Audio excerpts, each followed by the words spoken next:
നമസ്കാരം. ഇന്ന് നമ്മുടെ യാത്ര കേരളത്തിലെ ഏറ്റവും വന്യസൗന്ദര്യങ്ങളിൽ ഒന്നായ ഗവിയിലേക്കാണ്.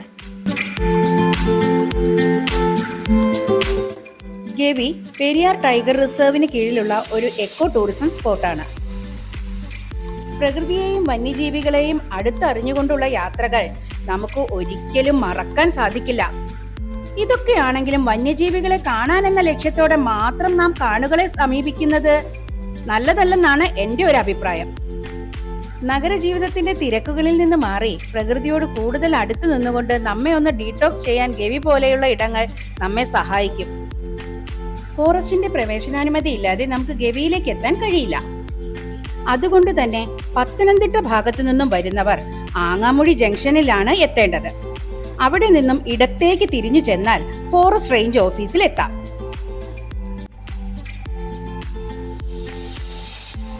അവിടെ നിന്നും നമുക്ക് എൻട്രി പാസ് ലഭിക്കും.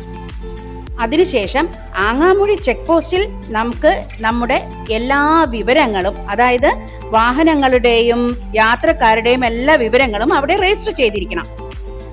അങ്ങനെ നമുക്ക് വനമേഖലയിലേക്ക് പ്രവേശിക്കാം. വനമേഖല ആയതിനാൽ തന്നെ ഫോറസ്റ്റ് നിയമങ്ങൾ തീർച്ചയായും നമ്മൾ പാലിച്ചേ മതിയാകൂ. പ്ലാസ്റ്റിക്കിന്റെ ഉപയോഗം തീർത്തും ഒഴിവാക്കി വന്യജീവികളുടെ സ്വൈര്യവിഹാരത്തിന് തടസ്സം സൃഷ്ടിക്കാത്ത രീതിയിൽ നമുക്ക് കാടുകളെ അറിയാം. 2 തരത്തിലുള്ള പാക്കേജുകളാണ് കേരള ഫോറസ്റ്റ് ഡെവലപ്മെന്റ് കോർപ്പറേഷൻ നമുക്ക് ഗവിയിലേക്കുള്ള യാത്രയ്ക്ക് വേണ്ടി തരുന്നത്. ഒന്ന് ഡേ പാക്കേജും മറ്റേത് സ്റ്റേ പാക്കേജുമാണ്. 2 പാക്കേജുകാർക്കും വണ്ടിപ്പെരിയാറിൽ നിന്നാണ് ചെക്ക് ഇൻ ചെയ്യേണ്ടത്. ഈ പാക്കേജിൽ ഫുഡ് ഇൻക്ലൂഡഡ് ആണ് എന്നുള്ളത് നമ്മൾ ഓർമ്മിക്കണം. ആങ്ങാമുഴി മുതൽ വണ്ടിപ്പെരിയാർ വരെയുള്ള യാത്രകളിൽ 5 ഡാമുകളാണ് നമുക്ക് കാണാൻ കഴിയുക. ആങ്ങാമുഴിയിൽ നിന്നും നമ്മൾ യാത്ര ചെയ്തെത്തുമ്പോൾ ആദ്യം മൂഴിയാർ ഡാമാണ് ദൃശ്യമാവുക. ഇതാണ് മൂഴിയാർ ഡാം. ഇതൊരു ഹൈഡ്രോ ഇലക്ട്രിക് ഡാമാണ്. ഇത് ശബരിഗിരി ഹൈഡ്രോ ഇലക്ട്രിക് പ്രോജക്ടിന്റെ ഭാഗമായി നിർമ്മിച്ചതാണ്.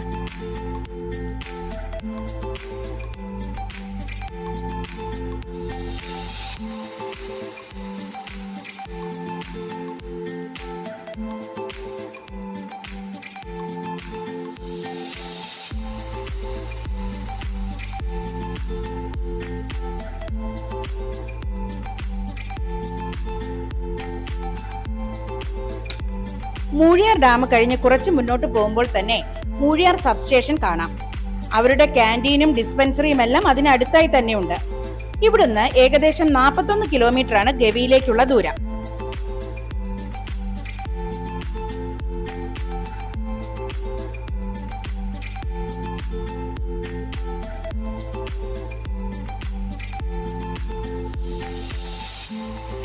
മുന്നോട്ടുള്ള യാത്രയിൽ പെൻസ്റ്റോക്ക് ദൃശ്യമാകും.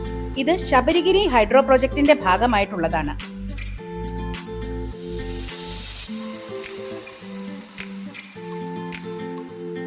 ഇവിടെ സഞ്ചാരികൾ ഇറങ്ങി ഫോട്ടോസ് എല്ലാം എടുക്കുന്നത് പതിവാണ്.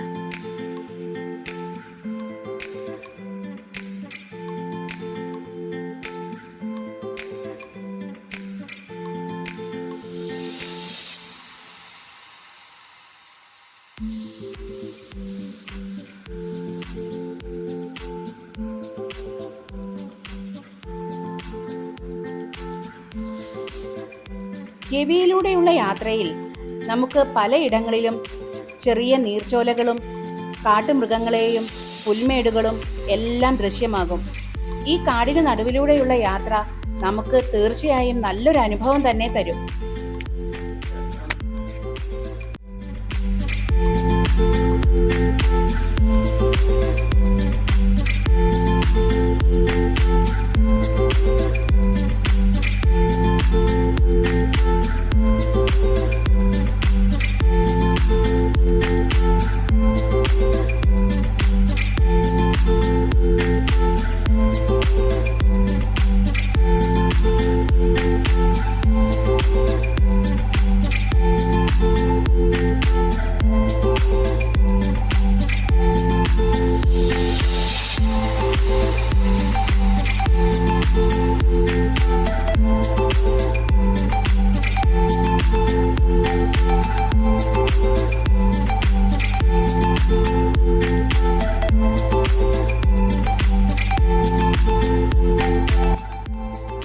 രണ്ടാമത്തെ ഡാമായ കക്കി ഡാമും അതിന്റെ ഭാഗമായ റിസർവോയറുമാണ് ഇത്.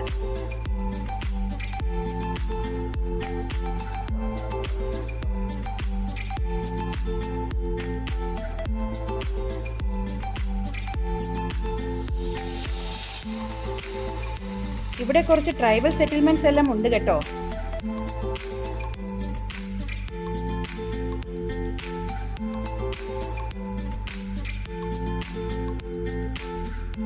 നേരം ഇരുട്ടിയതിനാൽ ഇന്ന് ഞങ്ങൾ സ്റ്റേയിലേക്ക് തിരിച്ചു. ഞങ്ങൾ സ്റ്റേ ചെയ്യുന്നത് കൊച്ചുപമ്പ KCB IBയിലാണ് കേട്ടോ. IBയിലേക്കുള്ള വഴിയിൽ കണ്ട 2 മ്ലാവുകളാണിത്. രാത്രിയിൽ വെളിച്ചം കുറവായതിനാൽ വീഡിയോസ് ഒന്നും തന്നെ എടുക്കാൻ പറ്റിയില്ല. രാവിലെ എഴുന്നേറ്റൊന്ന് ഗവി കറങ്ങാനായി ഇറങ്ങിയതാണ്. ഞങ്ങൾ എത്തപ്പെട്ടത് പമ്പ ഡാമിന്റെ റിസർവോയർ ഏരിയയിലാണ്.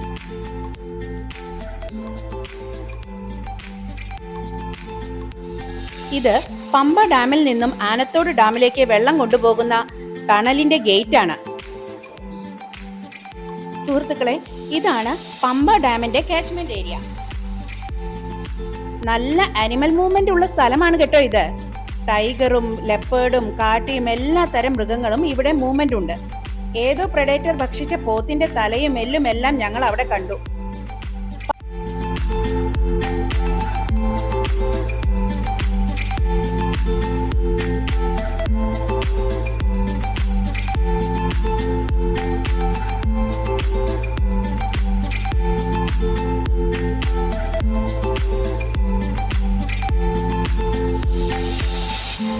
ഇതാണ് പമ്പ ഡാമിൽ നിന്നും ആനത്തോട് ഡാമിലേക്ക് വെള്ളം കൊണ്ടുപോകുന്ന ടണൽ.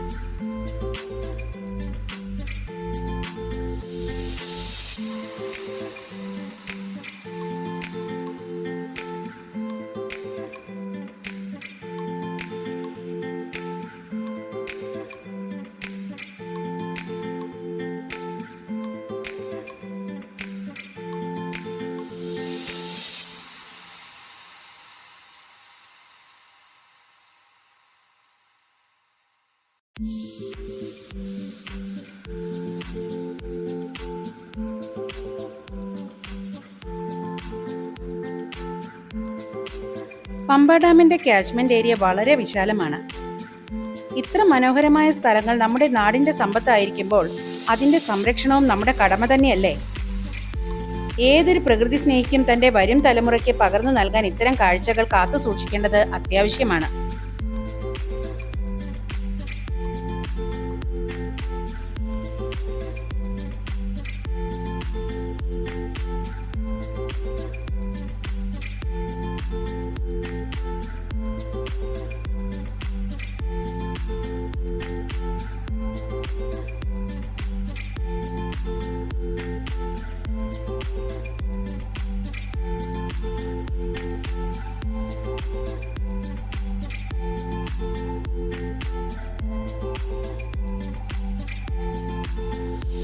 ഇത് കാട്ടിലെ ഒരു തരം കൂണാണ്. കാണാൻ വളരെ ഭംഗിയായിരിക്കുന്നു അല്ലേ? പക്ഷേ ഇത് ഭക്ഷ്യയോഗ്യമല്ല.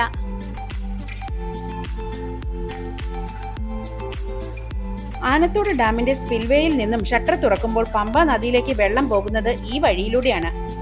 2018 വെള്ളപ്പൊക്കത്തിൽ ഇവിടുത്തെ ഷട്ടർ തുറന്നപ്പോൾ ശക്തമായ ഒഴുക്കിൽ ഒരു മല വരെ ഇടിഞ്ഞു പോന്നു എന്നാണ് ഇവിടുത്തുകാർ പറയുന്നത്. അതുമൂലം പമ്പയിലും വെള്ളപ്പൊക്കമുണ്ടായി.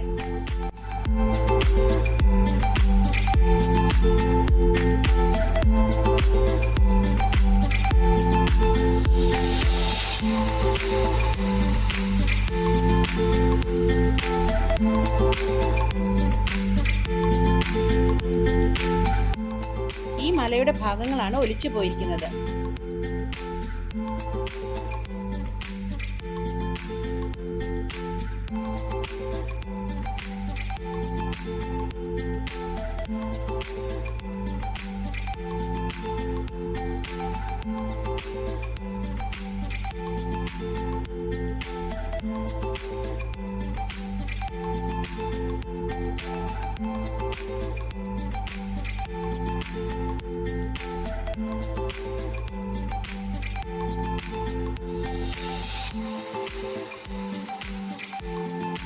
ഇതാണ് ഞങ്ങൾ താമസിച്ച കൊച്ചുപമ്പ KCB IB.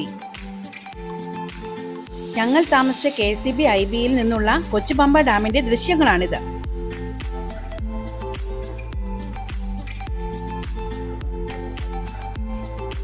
ഈ കാണുന്നതാണ് കൊച്ചുപമ്പ ഡാം.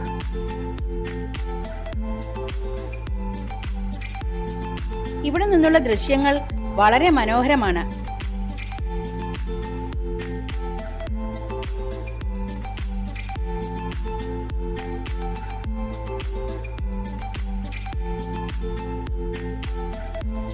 ഇതാണ് ഗവി എക്കോ ടൂറിസം പോയിന്റ്.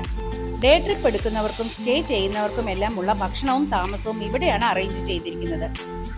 ഈ പാക്കേജിൽ ബോട്ടിംഗ്, ട്രക്കിംഗ് പ്രോഗ്രാം, ഒരു വൈൽഡ് ലൈഫ് സഫാരി തുടങ്ങിയവയെല്ലാം ഉൾപ്പെട്ടിരിക്കും.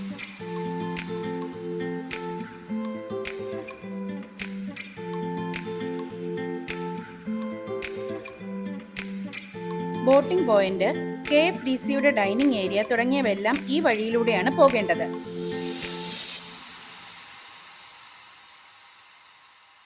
വളരെ സ്വാദിഷ്ടമായ ഭക്ഷണമാണ് KFDC ഇവിടുത്തെ സഞ്ചാരികൾക്കായി അറേഞ്ച് ചെയ്തിരിക്കുന്നത്.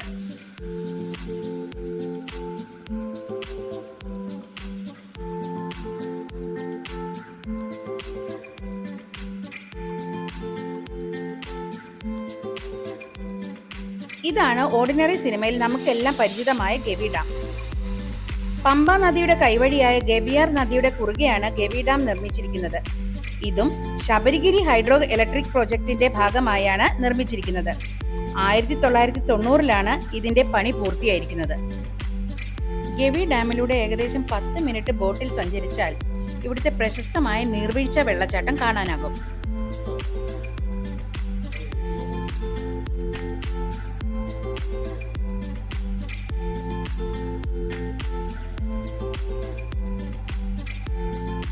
ഇതാണ് നീർവീഴ്ച വെള്ളച്ചാട്ടം. മനം കുളിർക്കുന്ന കാഴ്ചയാണ് ഈ വെള്ളച്ചാട്ടം സമ്മാനിക്കുന്നത്. സഞ്ചാരികൾക്ക് ഇവിടെ ഇറങ്ങി കുളിക്കാവുന്നതാണ്. മഴക്കാലമായതിനാൽ തന്നെ അട്ടയുടെ പ്രശ്നമുണ്ട്. നല്ല വഴുക്കലുണ്ട്. അതിനാൽ തന്നെ നമ്മൾ ശ്രദ്ധിച്ചു വേണം വെള്ളത്തിലിറങ്ങാൻ. എന്തു തന്നെയായാലും നീർവീഴ്ച വെള്ളച്ചാട്ടത്തിലെ കുളി ഒരു പുതിയ അനുഭവം തന്നെയായിരുന്നു. കാടിന് നടുവിൽ തണുത്ത വെള്ളത്തിലെ കുളി കിടുക്കൻ തന്നെ.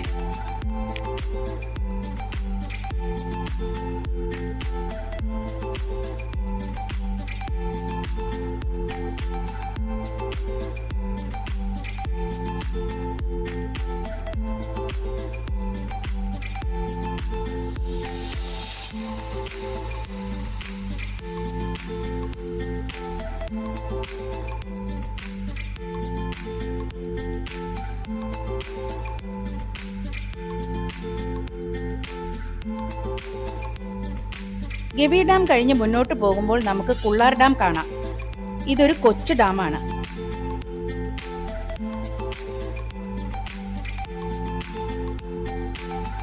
ഗവിയിലെ പല കാഴ്ചകളും നമുക്ക് വീഡിയോയിലൂടെ കൊണ്ടുവരാൻ സാധിച്ചിട്ടില്ല. ഗവിയിലേക്ക് ഇത് ഞങ്ങളുടെ 2ാമത്തെ യാത്രയാണ്. ഓരോ പ്രാവശ്യവും ഓരോ തരത്തിലുള്ള അനുഭവമാണ് ഗവി ഞങ്ങൾക്ക് തന്നത്.